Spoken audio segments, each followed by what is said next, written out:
This is my second koi pond, my small pond for the babies. It's now in full capacity. It's running after I just did a water change. I've got my 3 fountain pumps running. First time I've actually shown my pond running at full power. These are my underwater lights, dual 3-phase lighting. 3 underwater LED lights, low voltage obviously, underwater. It's a smaller fountain pump here. My fountain pumps go geometrically from smallest to medium capacity to largest. And this is the aeration. You'll notice my Delta canister filtration right here. Here's one canister pump here, canister filter. Here's a canister filter.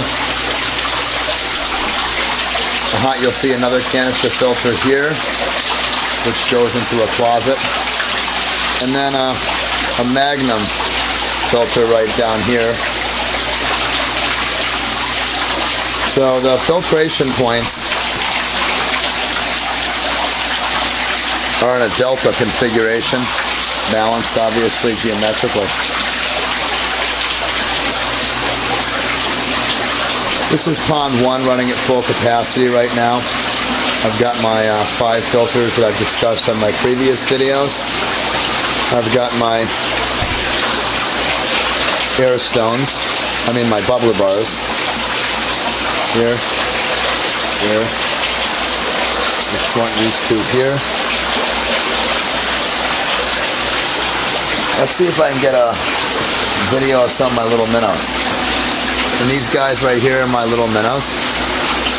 And these guys all came from Petco. This is the best they've ever lived in. They came from a disgusting, filthy fish tank or feeder tank. They had no gravel, nothing. Just an empty glass tank. And probably about 20 or 30 dead minnows in the top of that tank. These are my little minnows. And these are my goldfish. Here are more minnows.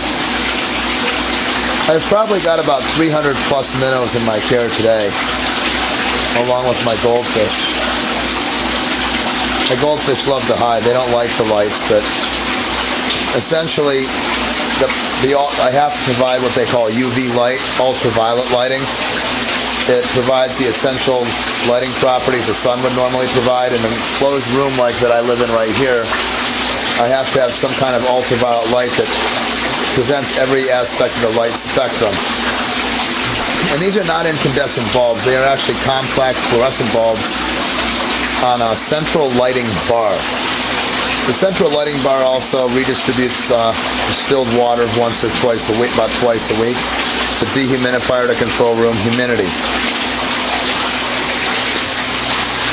This is a fan that actually produces wind circulation to help the evaporation process, which increases the capacity of my system to collect distilled or recycled water. The purpose of this video is just to show you what it looks like when the fountain pumps are running at full capacity. And thought I'd make a final video for my Thanksgiving holiday of Pond 2. Once again, we see the map of the world. The map of the world represents the fact that, the land is 75% water or ocean, the earth is 75% ocean, 25% land. This map is waterproof, by the way, and it actually acts as a splash barrier when my fountain pumps run on a timed cycle.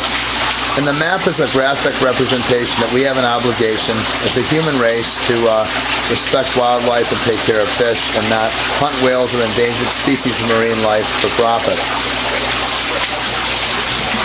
Once again, my fountain pumps. This is pond 2. This is a very small pond, by the way. It's not really a pond. It's about 360 gallons of capacity. I do have some baby koi fish in there that are under 8 inches in length. My goal next year is to have a 14,000 gallon koi pond and have it at least 3 feet in depth and have it inside a greenhouse or a hoop house and be able to hopefully maybe sell some koi fish for profit. Anyway, I hope all my friends on my website have a wonderful, great, happy Thanksgiving holiday. And I just wanted to share a video of my goldfish in my small indoor koi pond running at full power. Never get to bed anyway, it's 3 in the morning, so what the heck. And the question is, after a water change, why am I running the fountain pumps? For aeration, because when I add new well water, the water is not very well aerated, and it's essential the fish have air in the water.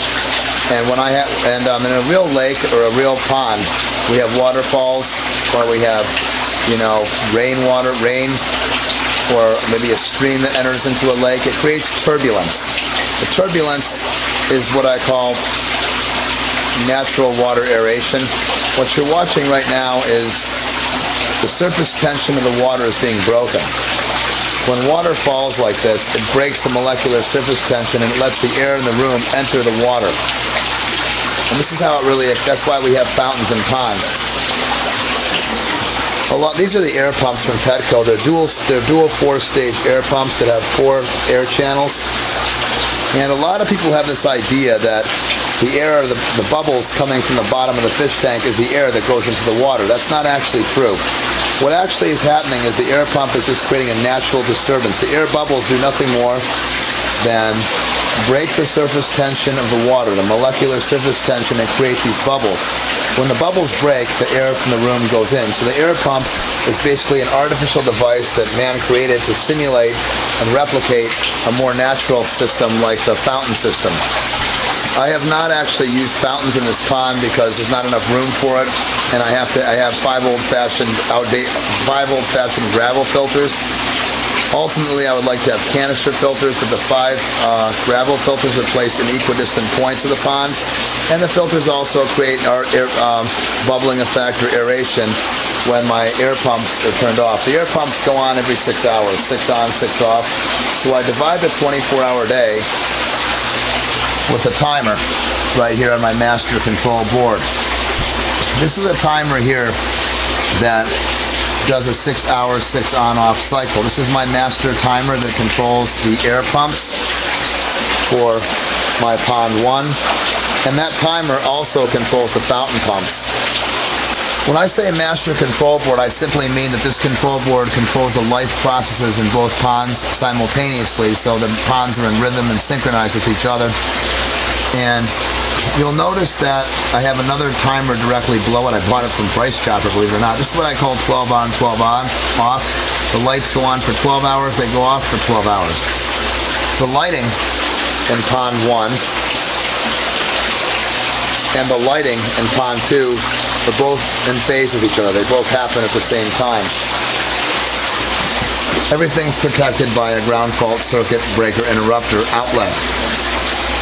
And basically what you're seeing is the timers, the air pumps, and a cutoff switch for the larger fountain here, because this fountain on this pond is very powerful and it also gets things wet pretty quickly. So the 3rd master fountain only runs for maybe an hour or 2 a day when I'm here to watch it. Sorry about all the camera shakiness. Also, when you have a pond inside a room the size I have, always have caulk on hand in case you get a leak. I always keep about 10 tubes of caulk and 2 caulk guns if I have an emergency.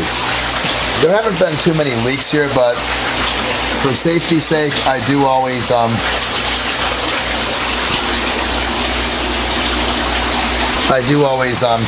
caulk on hand. Alright, thank you for watching my video. Save the minnows 39. And it's time, we're going to turn the lights off pretty soon and put my little minnows to bed because I've had a long day.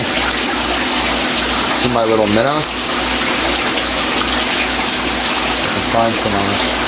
Here's my goldfish. She doesn't like, I guess he's camera shy. Let me get some of my goldfish. Another little minnow. Once again, the little minnows don't mind being filmed. Tons of little minnows.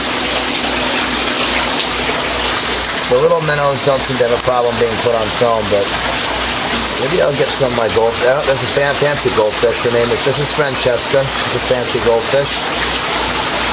And maybe, well, I can't film any fish in this pond right now because I'm running the fountain pumps all 3 of them at full capacity to aerate the ponds. I just finished the water change about an hour ago. Thank you for watching. Hope everybody has a wonderful, great, happy Thanksgiving holiday. Pond 2. Save the minnows, 39.